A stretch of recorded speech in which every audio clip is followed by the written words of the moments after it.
Welcome back to LCS Garage, guys. You are joining me now live in my dirty ass garage. Today, we're going to talk about everything that you need to get your car set up to go to the track. This is really targeted towards beginner, like novice drivers or first-time track drivers.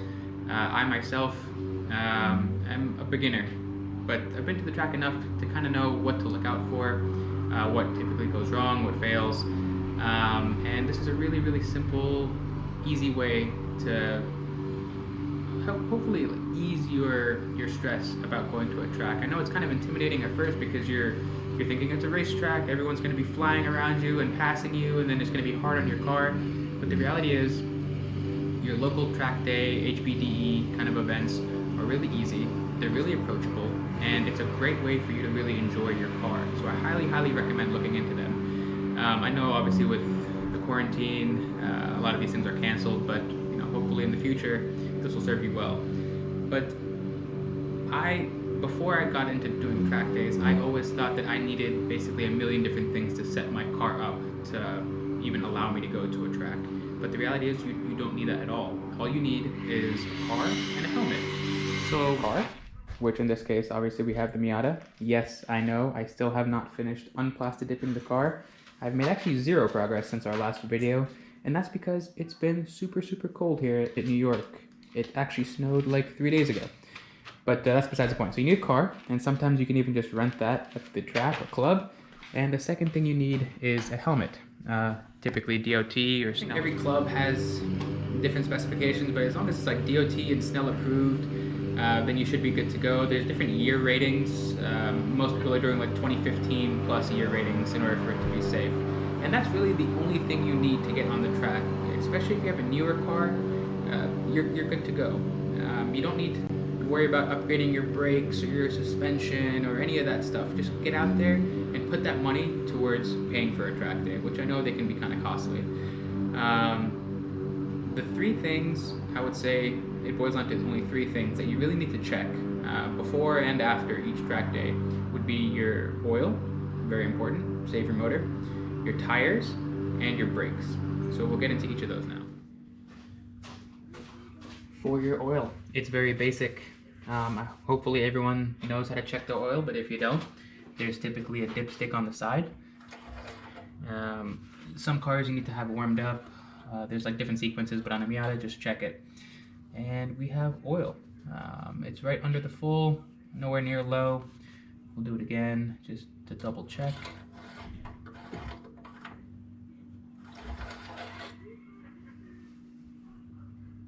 Yep, the oil looks good, the color looks good. I typically use Mobil 1 oil on all the cars. It's just a personal preference, but you really can feel free to use anything that you want or whatever your manufacturer recommends. It's always just a good idea to just check things out. You may not even know what you're looking at, but for example, I check my dipstick, make sure that's all the way back in, check your oil cap, make sure that's nice and snug. Just, all the little wires, make sure they're all pressed in, everything's nice and snug. Really nothing else much. I mean, nothing is dangling and it's gonna get in the way, and nothing's gonna fly off. I think everything looks nice and tidy in here. Again, it's a pretty basic engine setup, so nothing's going on. But for your brakes, so this is my little reservoir. I have a little koozie over it. If you're doing a track day, again, especially if you're a beginner and it's your first time and you don't know what to expect, just don't touch anything, leave it alone. If you're a more seasoned track driver, you're getting more into it, I do recommend changing out your brake fluid. If you don't have like a performance oriented fluid, like a DOT4 is what I have.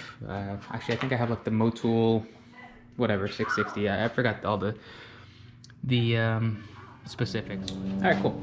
So next up is basically you're checking out your brakes. As we just looked in the engine bay, we checked our brake fluid reservoir. And again, you don't have to change out your fluid. I did because this is mostly a track car for me. And on the second track day that I ever did, I was kind of going on a longer session. It must have been like 20 minutes. And by the end of the session, I noticed that my pad started to fade tremendously. Like I'd put the pedal to the floor, nothing was happening. So that kind of scared me. And I later found out that my brake fluid was basically boiling, so I got a better brake fluid, which is that Motul. But what I'm doing now is just checking my rotors and my pads.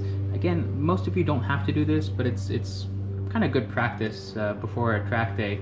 And it gives me the opportunity to kind of look at the rest of my bolts to make sure nothing is loose and going to fall off. Again, I did put this all together with myself and some friends, so I don't trust my own work.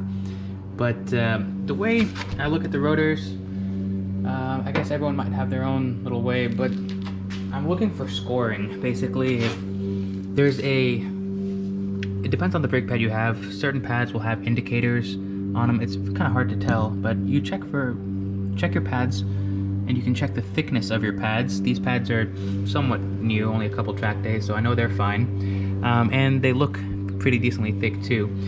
But on some of the pads, especially on stock ones, there's like a little indicator, like a little metal indicator. And once the pad wears out, like let's just say it goes from 5mm to 2mm left, it'll start making contact with your rotor, and that'll produce like a really squeaky sound, and that will let you know that it's time to change your pads. Some of those brake pads don't do that, but I always check for scoring. Like this rotor is smooth, nothing is catching my fingernail. I don't see any like deep crevices or any cracks, so for the most part this is fine. I mean, I can always upgrade if I wanted to, but again, it's not something that's a necessity. These pads, these brakes, these are stock Miata brakes. These brakes with just upgraded pads kind of get the job done for me. They have very aggressive bite, and they typically don't fade, especially with the new fluid. I eventually will change my lines now. These are rubber lines. I do have braided lines in a box. I just never got around to putting them on. I don't know if there's a need for it. I mean, people kind of swear by them as far as like modulating your brake pedal. They say it's not as squishy, but again, I haven't had a problem. If at any point I do, then I'll probably change them out. But I'm basically going to do the same thing for all 4 wheels. Just going around, checking the pads, checking the rotors, and just making sure that all of my suspension bolts, like nothing is loose or dangly. I can check my boots as well to make sure that nothing's ripped. While I'm under here, I can check for any leaks. But everything so far is looking pretty good. The thing I will say is, as I said, I have the Hawk DTC 60 pads, which are a really aggressive pad. It's basically a track-only pad. I do daily drive with them because they seem to be fine. I mean, I've read on these forums and online that it's very dangerous to drive with them. You're not going to have any brake feel for like the first couple minutes until they heat up, but that hasn't been the case for me at all. And I live in a really cold climate. Obviously, as you do heat them up, they do get a lot better, but they're fine.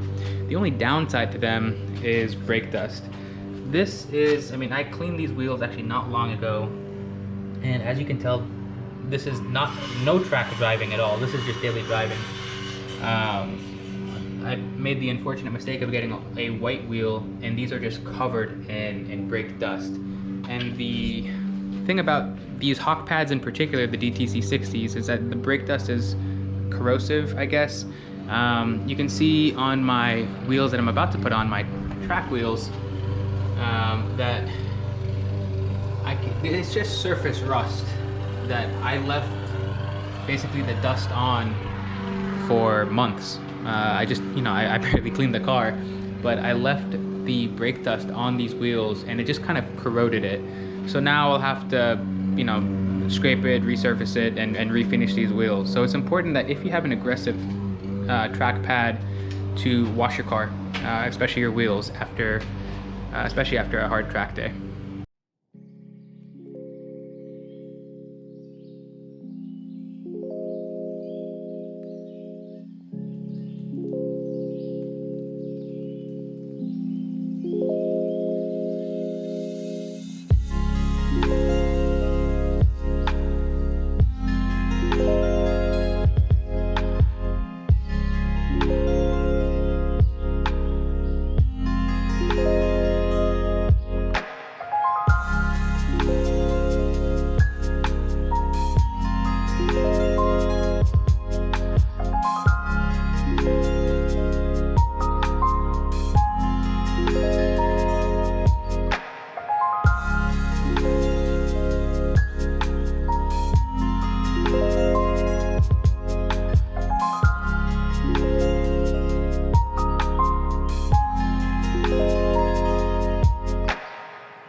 Okay, cool. So all of the, basically the 4 tires, wheels, whatever, they're all changed.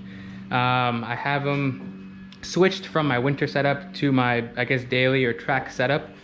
The setup that I have here, again, corrosion from all the brake dust, but they're Advanti Storm wheels. I bought them because they were the cheapest, lightest wheel that I can get. I really wanted RPF 1s because they are a touch lighter, but I mean, this was, I think, less than half the price.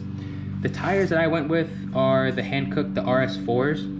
A couple different reasons, really. I mean, I had the RE71Rs before, and they were really a fantastic tire.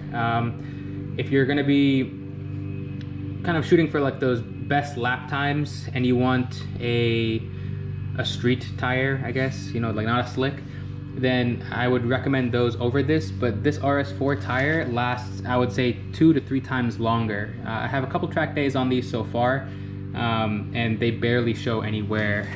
This is obviously stock Miata, and I have them on, they're 225 45 15s, and I think the wheel is a 15/9, I want to say. Yeah, it's been a while, but all 4 corners are on. The important thing, I know that most of you will already know this, but you know, I hand tightened them, and I tightened them with you know, the ratchet while they were up. But it's very, very important to tighten your wheels when there's weight on it, when it's on the ground. I would obviously recommend tightening it to manufacturer torque spec. I just kind of gave it one big hugga with you know, my big ass stick there.